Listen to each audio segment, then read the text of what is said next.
మన శత్రువు బలహీనుడైతే సాధారణ సైన్యంతో అతడిని సులువుగానే మట్టుపెట్టవచ్చు. అదే శత్రువు అరవీర భయంకరుడైతే తనని మట్టుపెట్టడానికి కమాండో లాంటి చురుకైన సమర్థవంతమైన సైనికుల్ని దించాల్సి ఉంటుంది. ప్రాణాంతక బ్లడ్ క్యాన్సర్పై పోరులో డాక్టర్లు ఇప్పుడు ఇదే సూత్రాన్ని అమల్లో పెడుతున్నారు. క్యాన్సర్ల చికిత్సలో తాజాగా అందుబాటులోకి వచ్చిన CAR-T సెల్ థెరపీ అలాంటిదే. మన రక్తంలో సైన్యంలా పోరాడే తెల్ల రక్త కణాల నుంచి కీలకమైన టీ సెల్స్ని తీసుకొని వాటికి జన్యుపరమైన మార్పులు చేర్పులు చేసి ఆపై క్యాన్సర్ కణాలపైకి గురిపెట్టి ప్రయోగించటం అనేది ఈ థెరపీలోని మూల సూత్రం. క్యాన్సర్ కణాల భరతం పట్టే CAR-T సెల్ థెరపీ గురించి ఇప్పుడు తెలుసుకుందాం.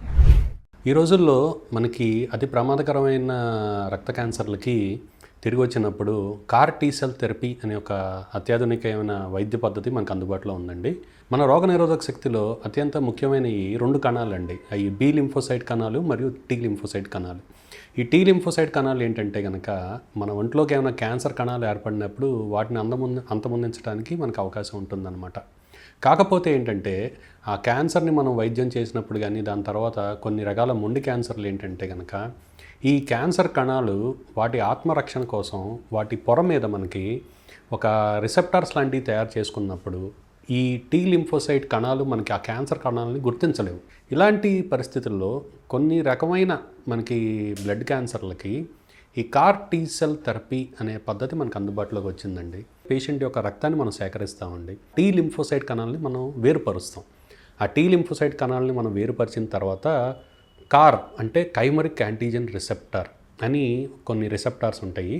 అది మనం ట్రాన్స్డక్షన్ పద్ధతి ద్వారా ఒక వెక్టర్ అంటే ఒక లెంటీ వైరస్ని ఒక దాని ద్వారా ప్రాసెస్ చేయటం ద్వారా ఈ CAR రిసెప్టార్స్ని మనం మన పేషెంట్ యొక్క T లింఫోసైట్ల మీదే మనం అమర్చడం అనేది జరుగుతుంది. ఇదంతా మనం ల్యాబొరేటరీలోనే చేస్తూ ఉంటామండి. సో ఆ పేషెంట్ యొక్క లింఫోసైట్స్ మీద మనం ఈ CAR రిసెప్టార్స్ మనం అమర్చిన తర్వాత దాని యొక్క సంఖ్య కూడా మనం పెంచుకోవాలి. ఎందుకంటే లోపల ఉన్న క్యాన్సర్ సెల్స్ని ఎఫెక్టివ్గా మనం అంతమొందించడానికి దాని సంఖ్య పెంచుకోవడానికి మనం ల్యాబ్లోనే మనం చేస్తాం. దాని సంఖ్య పెంచుకున్న తర్వాత దాన్ని మళ్ళీ ఆ ప్రోడక్ట్ని మళ్ళీ మనం పేషెంట్కి మనం ఇవ్వటం అనేది జరుగుతుంది. ఇదంతా మనం ఆ పేషెంట్ నుండి రక్తం సేకరించి ల్యాబ్లోనే మనం వాటిని CAR రిసెప్టార్స్ అమర్చి దాని తర్వాత దాని సంఖ్యను కూడా పెంచుకోవడం ద్వారా మళ్ళీ మన పేషెంట్కి ఇచ్చేయడానికి అవకాశం ఉంటుంది. ఇక్కడ అతి ముఖ్యమైన విషయం ఏంటంటే మనం కేవలం పేషెంట్ యొక్క కణాలనే మనం వేరుపరిచి దాన్ని జన్యుపరంగా మార్చి CARని అమర్చి మళ్ళీ ఇవ్వటం అనేది జరుగుతుంది. కాబట్టి ఇదంతా దాదాపు మనకి సేఫ్ ప్రొసీజర్ అని చెప్పుకోవాలి.